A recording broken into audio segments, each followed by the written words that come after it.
because of maybe cold climate or cold summers or something like that. And these areas would often be what really saved Icelandic farmers because they were so productive and reliable. And here's an old picture of the farmers bringing the hay on horses back to the farm from these areas.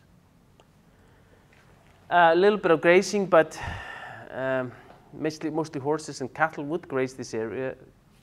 But the sheep, like you can see in this image, they view this peatland here with suspicion. They really do not go into these areas because they have very thin legs and they sink into them, and they don't like this. So sheep, being the main domestic animal, not really graze this much. So they have limited value as grazing systems.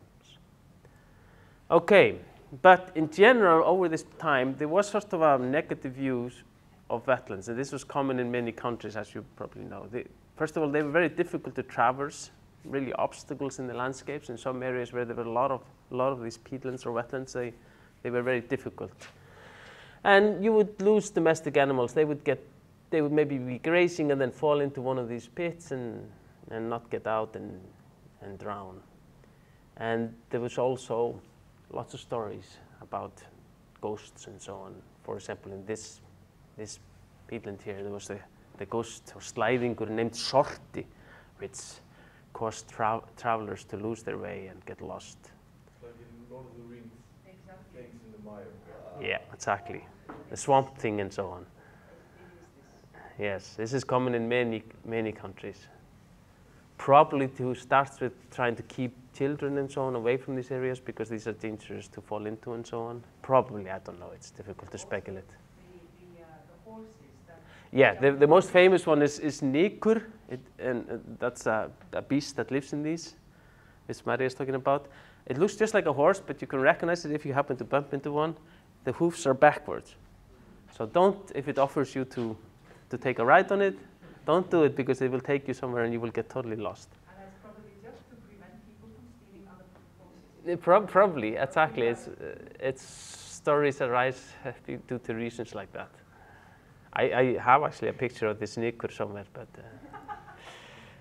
I forgot to put it in. Okay, so this was the count of the historical uses of these wetlands, just a very brief 1,000-year period, but I still wanted to tell you a little bit about that.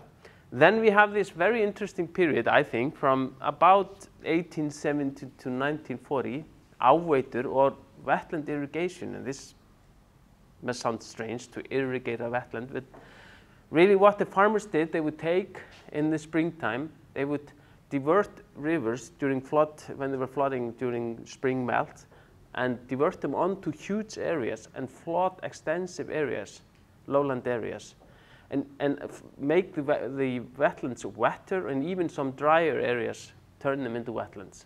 Now, why would they do this?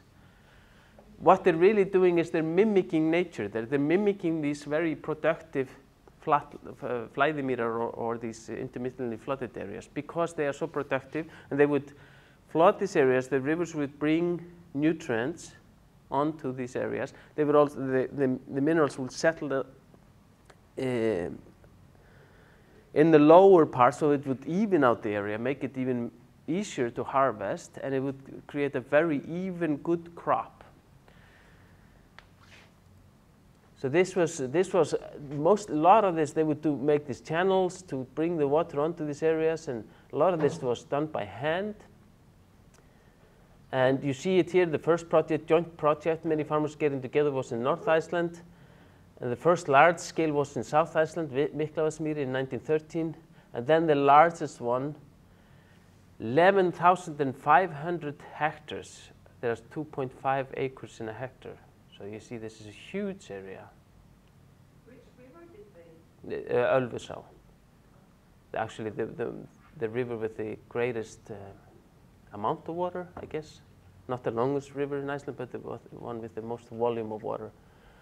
They would take water from that river and flood a huge area. And then the last project was in 1941, and then it quickly, very abruptly stopped. Here you see the machine they used, very ancient looking. And this is a drawing of the big flooding project in South Iceland. I don't know if you've been through South Iceland. Here is Selfoss, and the main road goes through here. They would bring the water from here in this river and flood this huge area. I guess, well, is it close to 30,000 acres, something like that. We still have these big channels today, and these are the smaller ones that would bring the water onto these huge areas, and we still see them here. But today we have the drainage on top of that, the wetland drainage, which was the next period of wetland drainage. So we go from this period of actually flooding areas, increasing wetlands, making them wetter, to exactly the opposite, to draining them all very quickly, very abruptly. Why do you think that is? Can you speculate on that? Machinery, exactly. At this time, Icelandic farmers were getting machines like tractors, and you can't take a tractor onto a soaking wet ground. You know, you just get it stuck and so on.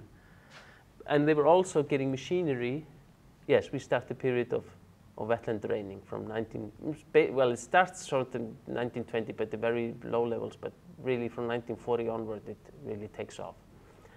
And we started getting machinery capable of also doing the ditches making these ditches rather rapidly and draining the area and making it very hard and solid and dry. And so you can bring on the tractors and you can mechanize agriculture in Iceland. So it totally switches around. So from 1942 onward, this really takes off. And why does it do that? Not only because of the machines, but also because this was subsidized by the government. And therefore, we have good records of these, because it was paid for, therefore there were records kept. And of the drainage effort, and I have taken these numbers and I did put in this table so that if you are using this per annum in your calculations, then you have that. Actually, the subsidies were withdrawn in 1987, and then it quickly, as you can see, quickly stopped. I've taken this, extracted these numbers and made this graph, and this is, you see, length of drainage ditches annually that were excavated in this period.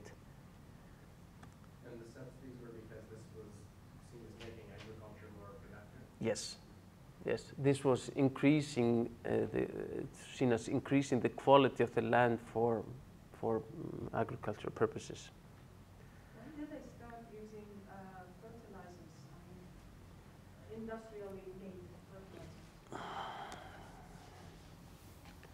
fertilizers? I must plead ignorance on that. I'm not entirely sure, but I think it probably soon after the Second World War, exactly during this. Well, yeah, I think the Icelandic factory was, what was it built, 1960 or 19, yeah, I think something like that. Áburðarverksmiðjan, yeah, for making that chemical fertilizer within the country. But I'm not entirely sure. So this basically shows you that very rapidly from 1940, it quickly gains momentum, becomes very popular, and you see it reaches here a pinnacle of in 1,000, close to 1,700 kilometers of ditches. What, in 1968, 60, something like that.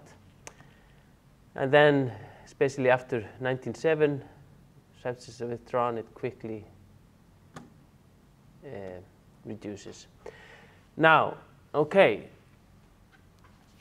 during this first phase here,